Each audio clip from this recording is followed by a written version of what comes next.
Dan kita lihat pergolakan krisis politik di Perak menimbulkan persoalan siapa bakal menjadi Menteri Besar baru dan bagaimana rupa bentuk kerajaan negeri selepas ini. Ini pula akan menjurus kepada ketidaktentuan kerajaan Perikatan Nasional yang sudah berdepan beberapa cabaran pada peringkat persekutuan.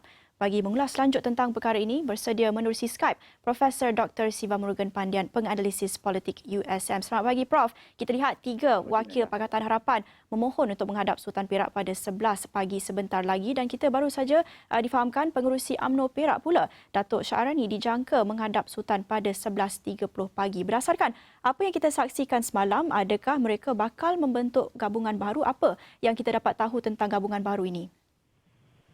Saya rasakan bahawa sudah menjadi satu kelaziman istana akan menggunakan kearifan dan kebijaksanaan Sultan untuk menentukan proses yang berlaku ini dilakukan secara licin dan lancar, membabitkan ke semua pihak supaya kita dapat mempertahankan pendemokrasian yang telah kita raikan selama ini. Sebab itu saya rasakan sudah ada wakil DAP Amanah PKR dijemput untuk memberikan pandangan walaupun tidak mempunyai majoriti.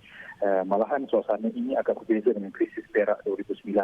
Dalam kedudukan sekarang dengan 24 kerusi, sukar untuk mereka membentuk kerajaan apatah lagi meminta untuk pembubaran Dewan Undangan Negeri dalam keadaan yang tidak tentu kepada pandemik COVID-19 ini. Dan saya percaya dalam kedudukan seperti ini yang boleh kita jangkakan apakah status quo itu boleh dikekalkan walaupun PAS telah menyatakan pendirian menolak untuk bersama dengan kerajaan baru. Kita lihat wujud kelembutan di dalam pendirian Menteri Besar yang menyatakan bahawa Perikatan Nasional harus terus menubuhkan kerajaan. Apakah dalam kedudukan sekarang ini UMNO akan kembali kepada Persatu untuk memastikan 5 wakilnya akan menyokong supaya dapat menubuhkan kerajaan. Kita juga harus melihat dalam konteks apa yang berlaku semalam. UMNO hanya menolak sosok Menteri Besar, bukannya Perikatan Nasional. Sedangkan gabungan pembangkang menolak kedua-duanya, Menteri Besar dan juga kerajaan Perikatan Nasional. Jadi saya sukar untuk melihat akan wujud satu gabungan baru melainkan kesediaan beberapa pihak untuk bekerjasama, tetapi itu juga akan menimbulkan polemik. Apakah Amanah dan PKR saja akan disebut di manakah DAP, apakah DAP bersedia untuk tidak bersama dengan kerajaan. Jadi dalam kedudukan sekarang saya masih melihat kita akan melihat status quo tanpa ada banyak perubahan, melainkan ada desakan tertentu daripada pihak lain yang mahu meneruskan agenda pembubaran. Prof cakap tentang status quo tanpa banyak perubahan, tapi kita nak juga menyentuh tentang komposisi kerusi yang mana kita tahu di DUN Perak kebanyakannya majoritinya masih lagi dipegang oleh UMNO dan kita juga menyaksikan semalam Setiausaha Agung Barisan Nasional Tan Sri Anwar Musa menyatakan rasa tidak gembira atas apa yang berlaku dalam politik Perak ketika ini dan kita tahu adun daripada UMNO semalam ada dalam kalangan mereka yang tidak menyokong kepimpinan Datuk Seri Faizal Azumu semalam. Apa yang boleh kita tafsirkan daripada permainan UMNO di sini?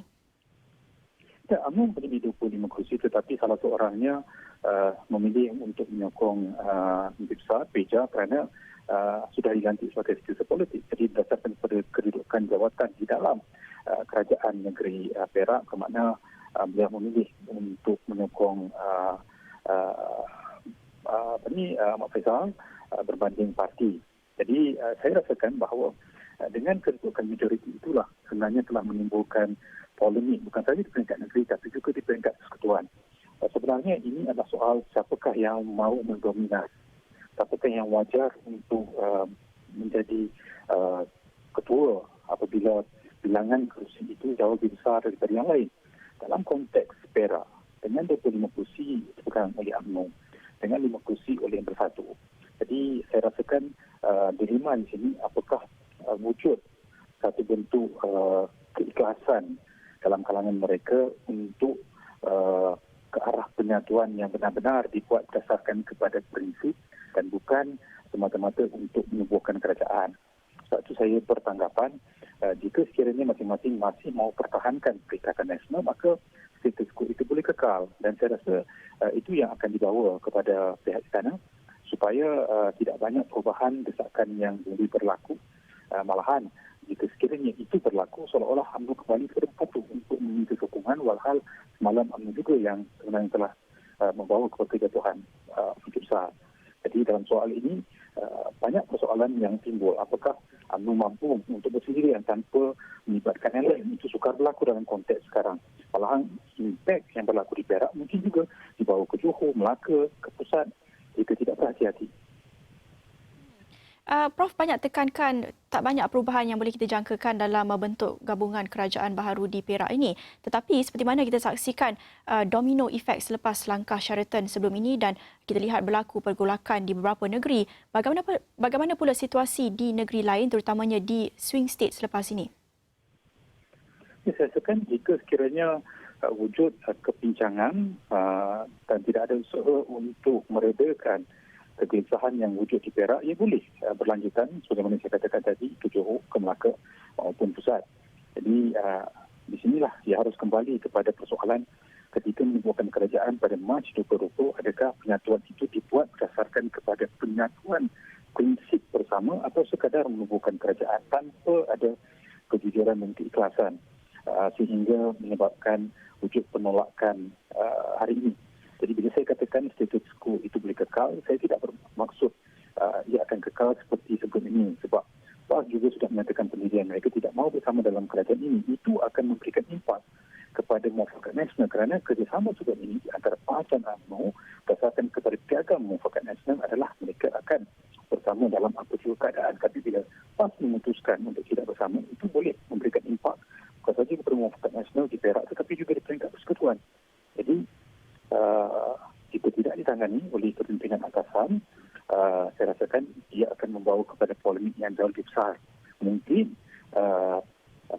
Perikatan Nasional di Perak mampu kekal selagi di pusat Perikatan Nasional membuat keputusan untuk tidak mengganggu apa saja yang sudah dilaksanakan dan juga bentuk kerajaan yang sedia ada di peringkat persekutuan. Selagi Perikatan Nasional di peringkat pusat itu kekal, maka di peringkat negeri saya rasa tidak akan ada banyak perubahan.